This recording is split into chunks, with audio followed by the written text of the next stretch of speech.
ஏன்னா மனம் அதில் மனிதன்னா மனசை கொண்டு நீங்க வாழ்ந்துட்டு வந்தா தான். நீங்க மனசை விட்டுட்டு வாழ்றீங்களே, மனசை விட்டுட்டுல வாழ்றீங்க. அதுக்குதான் சொல்லி கொடுத்துட்டு இருக்காங்க.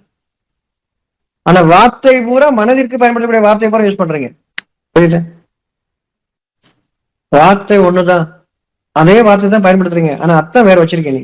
ஒரு செய்தி வரும்போது மனசுக்கு வருது, மனசுக்கு ஒரு செய்தி வருதுன்னா நீங்க அதை பயன்படுத்தும் போது உங்க மூளையிலேயே அது பதிவாகுது, அறிவாக பதிவாகுது.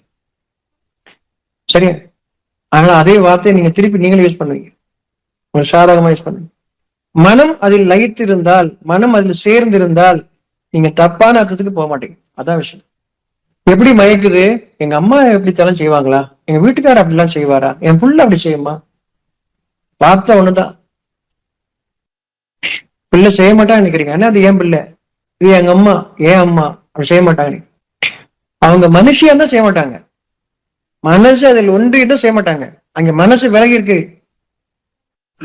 அப்ப அம்மாவா இருந்தாலும், மனைவியா இருந்தாலும், கணவனா இருந்தாலும், பிள்ளையா இருந்தாலும், யாராக இருந்தாலும், நீங்கள் நினைக்கக்கூடிய யாராக இருந்தால் அங்கே மனம் இல்லை என்றால் கேடுகள் தான் நீங்க நிகழும், கெட்டதான் நிகழும். மனசுக்கு வாங்க, நீங்க வாங்க. அடுத்தவங்களை எப்படி மனசுக்குள்ள கொண்டு வர முடியுமா? அங்க அடுத்தவங்க மனசையோட ஒண்ணு சேர்க்க முடியுமா? உங்க அம்மாவோட மனச, உங்க அப்பாவோட மனச, உங்க மகனோட, உங்க மனைவி கணவனோட, யாருடைய மனசாவது நீங்க ஒண்ணு சேர்க்க முடியுமா? மனசையோட முடியும். உங்களது மட்டும்தான் உங்களால முயற்சி பண்ண முடியும். முயற்சின்றது விரும்புறது. மனித தன்மையோட நான் காரியம் செய்யறேன்னா அறிவுல இருந்து வேற காரியம் செய்யறேன். அறிவுல பெருமை இருக்கு. மனம் ஒவ்வொரு நிமிடமும் மனம் அதுல கலக்கும் போது பணியோட இருக்கும். மனசு கத்துக்கணும் எண்ணத்தோட இருக்கும். மனிதன் அப்படித்தான் படிச்சிருக்கும். இருக்கிறதுலே பலவீனமானவன் மனிதன். அது என்னுடையதே நினைச்சுட்டான், பெருமை கொண்டான்னா எல்லாத்தையோட பெரிய ஆள் நினைக்க ஆரம்பிச்சிடான். தான் சகலத்தை விட நான் பெரிய ஆள் அப்படின்னு என்ன அர்த்தம்? எல்லாத்தையும் நான் அழிப்பேன், என் இஷ்டத்துக்கு நான் பயன்படுத்துவேன். மனிதனாக இருக்கும்போது பணிவோடு இருக்கின்றான், நல்ல காரியம் மட்டும் தான் செய்வான்.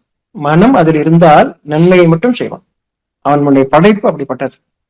அந்த மனதை நீங்கள் விட்டு விட்டால் இப்ப நீங்க பிரிவுகளா ஆயிடுவீங்க, பல பிரிவுகளாக மாறிடுவீங்க. ஒன்றுபடுமாறு அறிவித்ததை துண்டித்து நீங்கள் பிரிவுகளாக ஆகிறீங்க.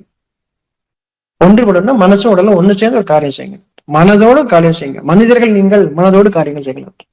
ஆனா எல்லாத்தையும் போட்டுங்க, மனப்பொருத்தத்தில் அப்படிலாம் எழுதுவீங்க நீங்க இல்லையா? சொல்லும் போது அந்த மனசையும் பயன்படுத்துறீங்க. அப்படி சொன்னதான் கேட்பாங்க அப்படி இல்லையா? மனசார சொன்னேன் அப்படி வார்த்தையெல்லாம் பயன்படுத்துறீங்க. அதனால மனசுக்கு இருக்கா, அதை யார் சரி பார்க்கறது? நான் சரி பார்க்க முடியாது, என்னை தான் சரி பார்க்க முடியும்.